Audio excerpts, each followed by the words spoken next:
and you guys thought that I forgot about you, right? Sunday night came and went, and you're like, where was Tony? What happened to Tony? What happened to Sunday Night Live? Where is it?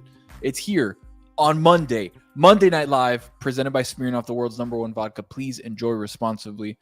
Smirnoff also did the sponsorship for the Sunday service, which if you were watching that yesterday, that also kind of bled into Sunday Night Live time because of the time change. They were doing the show over there, and then they were over here on the YouTube channel. So shout out to the boys from God Bless Football and all the good stuff that they did over in Arizona. But Sunday Night Live on a Monday, baby. We've got the Dolphins, and we got the Dolphins, and we got the Rams tonight in about less than an hour. And we'll get to previewing that game in a little bit. That's going to be a fun one, I think. I think that's going to be a little bit offensive showcase. I have the same vibes. I have the same feeling of when we were talking about the Ravens and the Bengals from earlier this week, or last week, Thursday, from week 10. But that one had kind of the means of, all right, Bengals are hot on offense. Ravens are hot on offense. The defenses are a little shaky. This one may run up the score a little bit. The over hit in that one easily. What we're looking at here with Dolphins and with the Rams, defenses are shaky, right? Dolphins defense isn't great. Can't really get a lot of pass rush. Their secondaries banged up. I think Javon Holland is back, healthier than what he's been, which will be big, a big addition. But you're looking around saying Rams are starting to get healthy at the right time. That division is kind of in flux. They're still in it, even though they look like they were out of it 3 weeks ago. Puka Nacua is back, even though he got thrown out for getting that punch in the Seattle game. It's going to be a fun game tonight, which is good because when you have these island standalone games, it's hard to throw up. Let's see, what was something that from this week would have been brutal as a standalone game? Like the obvious one, Vikings Jaguars. Like on a Monday night, you get 12-7 and you're like, ugh, how did we sit through this? Right? But when you get a standalone game that's got some juice, it's got some offensive firepower, you got Cooper Kupp back, you've got Puka Nacua, you've got Matthew Stafford still being able to sling it. Like it's going to be a fun game. Yeah, we just did the preview. Never mind. We'll recap week 10 in a second, but interesting news out of LA. We had, I want to get it right so we don't misquote or misattribute anything. We had, give me 1 second, I'm trying to find it. So news out of LA about Tyreek Hill and his wrist injury kind of popped up, and everybody's like, wrist injury? Like, I didn't see him get hurt. We kind of didn't really understand like where that was coming from. Let me see here. Okay, so Lisa Salters, obviously on the ESPN broadcast team, says Tyreek expects to play but has a torn ligament in his wrist. Lisa Salters says injury re-aggravated when he got arrested, causing further damage, and that's from Barry Jackson. Was questionable, is officially active per Adam Schefter, per Barry Jackson, per Lisa Salters, per everybody. But when you have when you have such a noticeable guy for your league get arrested in such a big way, going to his own stadium in his hometown of Miami, right, getting ready to work and play for the team that he's currently in the city of, and he gets arrested. We all know the story, but getting a wrist injury aggravation from that feels to me. Now, again, I don't know anybody. I haven't talked to anything. I don't know anything. It feels to me like a good little like important detail that's added there on the back end from maybe Drew, from somebody, right? Oh, he already had an injury to his wrist. The way that the cops arrested him or detained him maybe further aggravated said injury. Now, he plays a very violent sport. He plays a violent position where he's getting hit. If he's going over the middle, he's diving for balls, may fall weird on a wrist, but it just feels to me like, wow, interesting timing and interesting phrasing of how that was said that the wrist injury was re-aggravated when he got arrested. It just, we really haven't talked about it whatsoever. Javon Holland officially active, which is big for the Dolphins. The only inactives are Jeff Wilson Jr., Alec Ingold, Ethan Bonner, Storm Duck, Muhammad Kamara, other guys that aren't that big of a deal. But the Dolphins sit in a weird position right now where the season has been derailed because of the Tua injury. And you look at their prospects to make the playoffs, and it's small, right? The percentages, I don't have them in front of me, but when you sit at 2-6, you've got a massive uphill climb to make a playoff spot, even be blessed to make a wild card, right? This season now is proving that the McDaniels offense can work another season, right? We saw it be the best in the NFL last season. Number 1 rated offense. Tyreek Hill was going insane. He could catch for 2,000 yards. Tua was, the best we had seen Tua ever, right? College, pro, wherever. That was the best Tua we had seen. Jalen Waddle did enough to get a big-time contract that now you look at it this year and you're like, ugh, that's kind of an anchor because he hasn't really been producing. This season feels like it's over, right? And I told you a couple of weeks ago, the season for the Dolphins is over. To make a playoffs is going to be a miracle if they do. This season is about McDaniels proving to Ross, McDaniels proving to everybody in the front office. We'll see how long Chris Grier is there. I don't know anything. Haven't talked to anybody, but some of the way that the momentum of the Chris Grier front office era seems to be on shaky ground. If Mike McDaniel can prove in the next 6 to 8 games to be like, look, my guys are healthy. When they're healthy, we produce. We play better. We score 28, 35, 42 points. Like, we can do that. And that's what the season's about right now, man. That's it. Staying healthy and looking towards next season. Because if you start putting some winnable games together, which they do have some winnable games on the schedule, it begins tonight. They have to win tonight. But Dolphins are going to get a middle of first round pick and kind of be in the same position that Dolphins fans were in pre-Tua, right? When you had those streaks of just being 8-8, 7-9, 9-7, you get the 15th pick, 16th pick in the draft. If you're lucky, you get the 12th pick if you go 6-10. And it was like, what do you do? How are you supposed to build a franchise when you have middle of the first round picks constantly, right? You're never bad enough to be good in the draft, and then you're never good enough to have a bad draft pick, meaning you're good enough to be towards the end of the first round. It's just been a purgatory for the Dolphins. And this feels like another season of purgatory, which there's already been, I've seen on Twitter, I've seen from different people talking about how maybe it's time to move on from Mike McDaniel. I'm like, the ink just dried on his deal, right? Chris Cody had a great quote, and it's like, the quirky stuff works when you're winning. The quirky stuff doesn't work when you're losing. Mike McDaniel can't be quirky when he's losing, because then it's like, ugh, what are we doing here? All right, we're going to do a quick Sunday Night Live. We're going to do a recap of some of the games. We'll get a Q&A on the back end. I'm not going to keep you too long. We're going to get hyped and ready for Dolphins-Rams. I want to start, let's see. We had a lot of interesting games.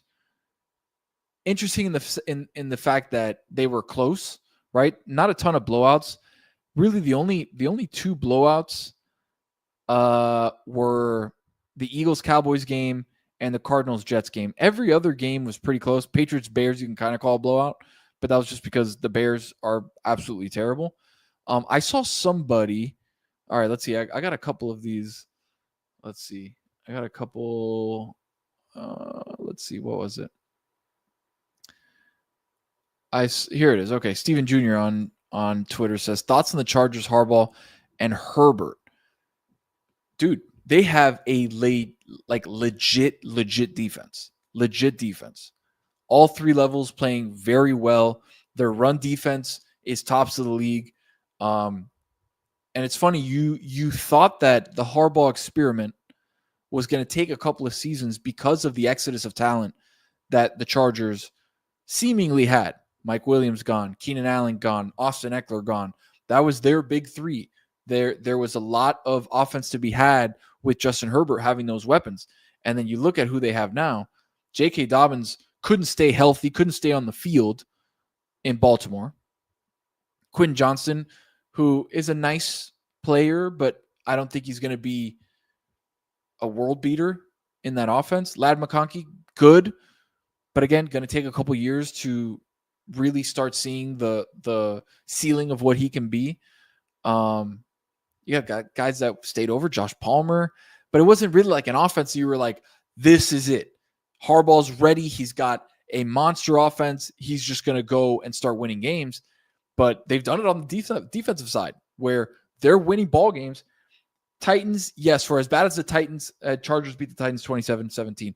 For as bad as the Titans are on offense, Titans have a sneaky good defense. And we saw, I'm going to get the exact stat here so I can get it right. Herbert, normal day on the ground, normal day through the air. They didn't really had to do much in form of offense. He went 14 of 18, 164 and a touchdown.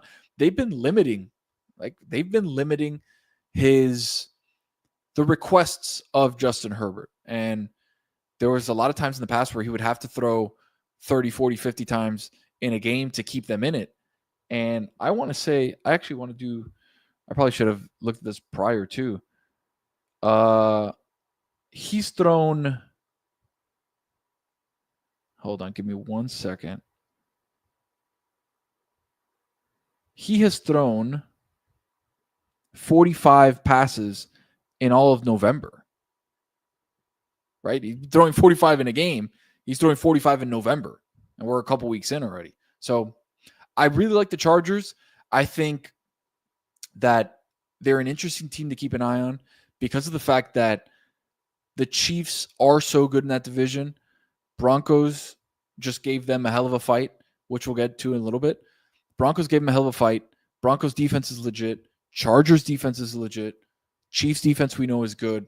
It's like that's brewing. That AFC West is brewing to be kind of another black and blue division where whoever's going to come out of that is going to have a very good defense. And the offense is going to be kind of playing second fiddle to what they're doing. That the Chargers have surprised me in a way that I thought it was going to be year 2, year 3 of Harbaugh, and it's year 1. They're off and running. Steven Jr., thank you for the comment. Let's see. Sports wants to know, are the Steelers for real? Are the commies for real? Wow, back to back. Are they for real? I said it on the top 5 today, and that was probably the best game on paper as far as the 2 best teams of the week. I think both teams went in with only 2 losses.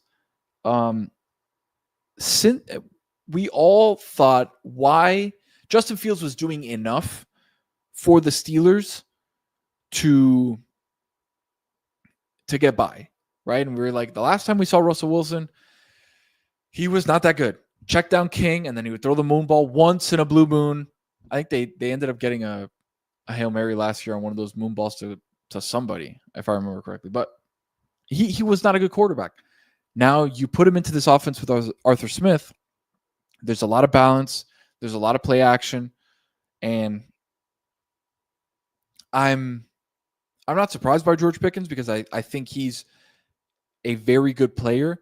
I'm surprised that Russell Wilson is stretching the field enough and making those intermediate to deep throws that are not just a moon ball.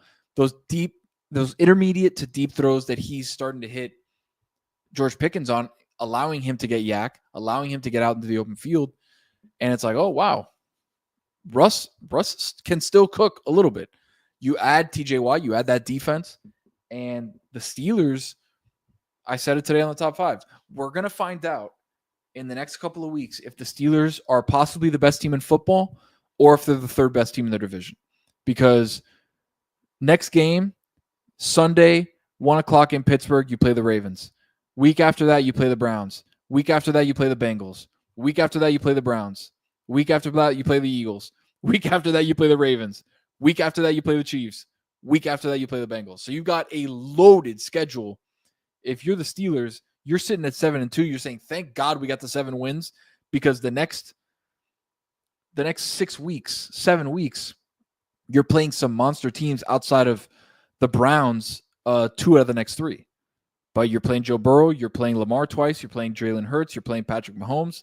Like, it gets real for the Steelers very quickly. And the commies, let's say this. The commies are a flawed team aided by a very, very, very good rookie quarterback. Because defensively, they're getting better. I think Marshawn Lattimore is going to be big for the commies on the back end of their secondary. But this was a team that was terrible last year. Terrible, right? And it's not like they brought in huge additions, right? They brought in Austin Eckler, who nobody wanted, right? There was a reason why he ended up going to a team that wasn't projected to be that good. And he had a great day. Yesterday had a couple of scores. But their receiving core is okay. They've got an old Zach Ertz at tight end. Like, this is a flawed team. And they've been able to play some average teams, right? They played the Bears, the Panthers, Ravens beat them. They beat the Browns. They've beaten the Cardinals. They've beaten the Bengals, the Giants, the Bucks. Like, they've played a somewhat easy schedule. Now going forward, Eagles, Cowboys, whatever, Titans, Saints, Eagles, Falcons, Cowboys, like, they've got a bit of an easy path. The question is going to be the game against the Eagles, which is going to be, they've got the game against the Eagles next week. That's Thursday. That's this Thursday, Eagles commies, which is going to be big. And a lot of winnable games. So it's going to be, can they get enough testing from a team like the Eagles? I mean, the Cowboys are just so bad. Saints are terrible. Titans are terrible. Falcons are average. It's like they may get into the playoffs untested. They may have just played their toughest game against the Steelers. And we're in week 10, right? We got 7 more games to go. And they may have just played their toughest game. So they're a flawed team. Are they for real? Their quarterback is. To answer the question, their quarterback is for real, and he's masking a lot of flaws they have. Which, again, that's what great quarterback's supposed to do: mask flaws of your entire team and elevate your playmakers. Lumpy Mattress says USA loves Tony. Hey, by the way, shout out to the veterans. If you're a veteran watching, I love you. Thank you for what you do for this country. Thank you for your service. We love the veterans on Sunday Night Live. We appreciate you guys. Good question here. Are you a Manning cast guy? No. I'd lie to you if I told you I've seen 1 second of the Manning cast. I'm a purist, though. I'm an original guy. I want to hear Joe Buck. I want to hear Troy Aikman. I want to hear the sights and sounds of the game. I don't need the shenanigans. I don't need the added extra stuff. Okay. I'm just locked in on the game. You know, that's what we do. But I also got the second TV rolling. So I will say this. New season of Yellowstone came out. Big fan. My wife, even bigger of a fan of Yellowstone than I am. So main TV tonight in about 30 minutes. Main TV tonight's going to be at Yellowstone. Okay. At the Dutton Ranch. Top TV, a little bit smaller, but top TV will be on the Dolphin game. No sound, but I'll be locked in watching and seeing what's going on. So that's kind of the situation. Fat punk bastard. Oh yeah, where's my fish dip, Tony? You didn't tell me you wanted. I got some for Dan. You didn't tell me. Brusco said he just bet on the Chiefs to win it all. Jericho says Ron McGill blocked Tony's shot into the bleachers. Never forget. It was a fingertip, actually, not into the bleachers. Just popped up.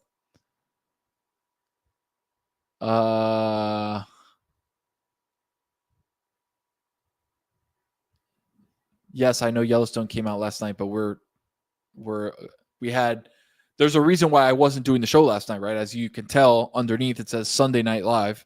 We had my in-laws' birthday, Shout out to Gil, my father-in-law. We ended up having a nice dinner at a nice steakhouse, so I was not able to do the show. And I know it came out last night. By the time I got home, it was too late. We're like, hey, Monday night, we'll watch it, so we'll be locked in. Matt Coods, love that it still says Sunday night. Top notch, guys. We don't have a just in case Monday Night Live skin ready for when something happens that we don't have a show on Sunday. No Mannings. Yes, I agree. Bill Belichick has been good this year. I agree. Like I see the clips. Don't get me wrong.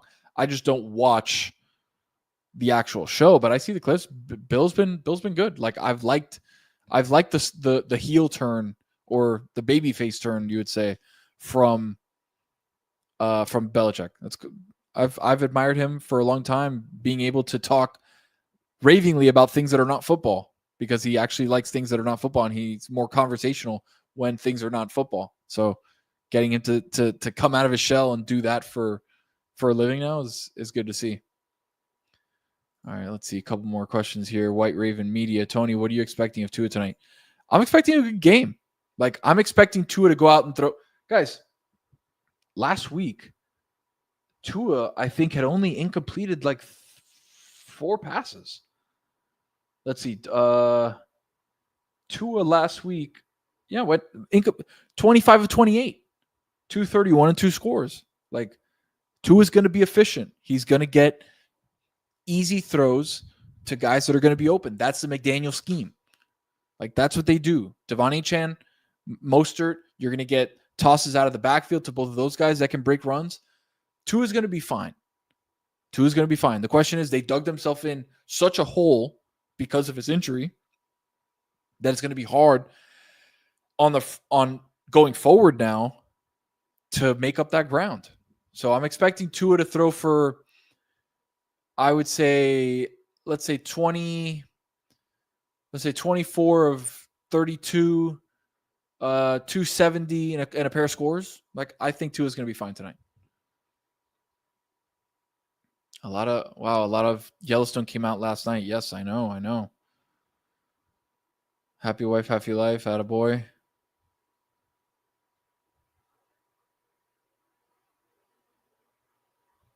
Fingertips, bro. He threw your shot to the multiverse. Oh, he wishes. You wish. Actually, you know what? Ron doesn't even wish he did it. You wish he did it. Because for some reason, you feel like if he did it, that you did it, right? It makes you feel good. Like, oh, yeah, somebody else did it and shut him up.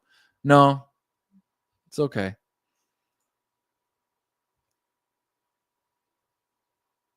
Let's see. Got a couple more minutes here that we'll do some more Q&As. My brother, wow. Top 5 fantasy wide receivers rest of the season. Jets wide receivers seem hit or miss. Rest of the season, I'll probably go Chase, Jefferson, Nico Collins, AJ Brown, and Amon-Ra.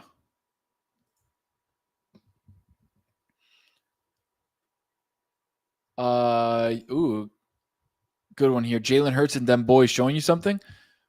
They're starting to all of a sudden become the Jalen Hurts and them boys that we saw earlier at some part of last season, the season prior, when they made a run to the Super Bowl.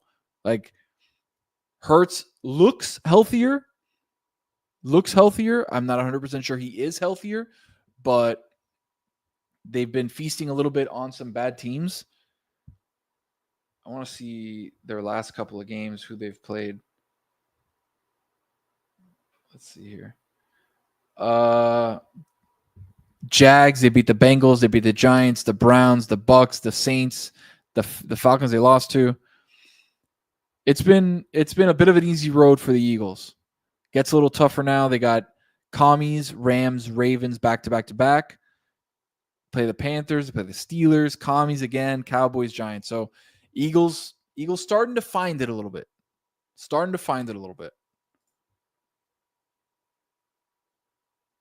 Jeremy DeWitt. Going to be in Miami next year for UM game. Will be my first time ever at the Rock. Enjoy, bro.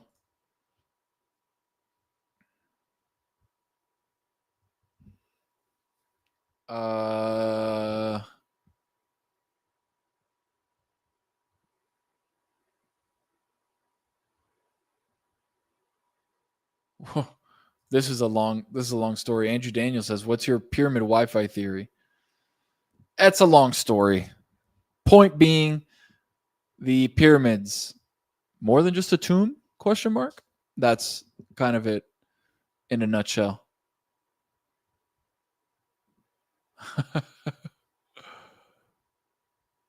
Let's see.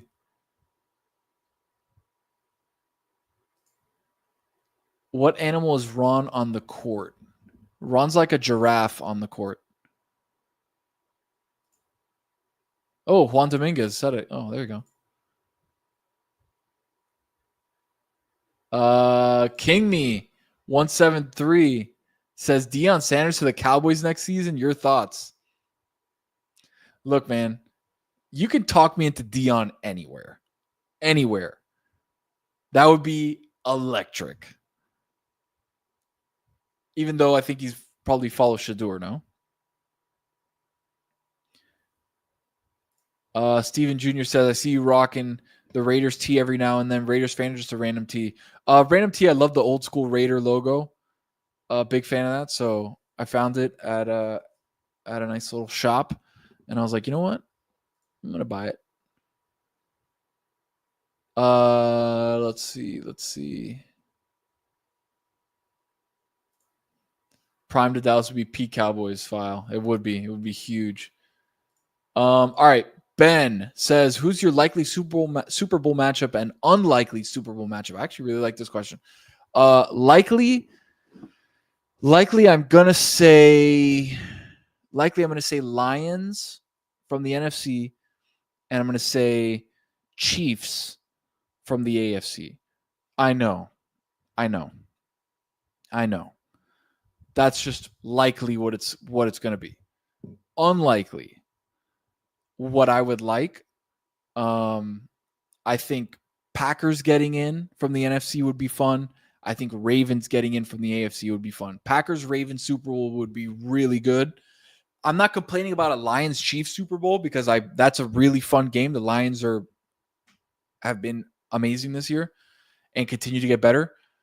But when you look at the two best teams out of the conferences, Lions are there, and in the AFC, the Chiefs are just better than everybody. They just keep winning.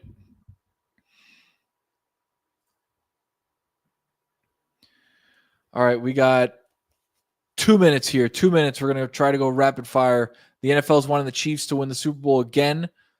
They would enjoy their first three-peat. Yeah, tinfoil hat. I would probably agree. You get more juice from the Taylor Swift Kelsey thing. Maybe he proposes on the field, they get married, whisks her away and retires. Sure. That would be a fairy tale ending. Skirt, why is Tony's camera so good? Because I'm like that. That's why, because I'm like that. Chris Thomas, how did me and Lewis first meet? Our chemistry is hilarious. Lewis and I met through my brother. He was my brother's friend before he was my friend, and we got hooked up via my brother, and we go to the same church. So that's where we started hanging out and chilling. And all of a sudden I was like, hey, come work for the show. And then, we got some pull and we made it happen. Jay Ferrer, how come the Chargers aren't getting love? Because nobody's talking about them. We're here to talk about them.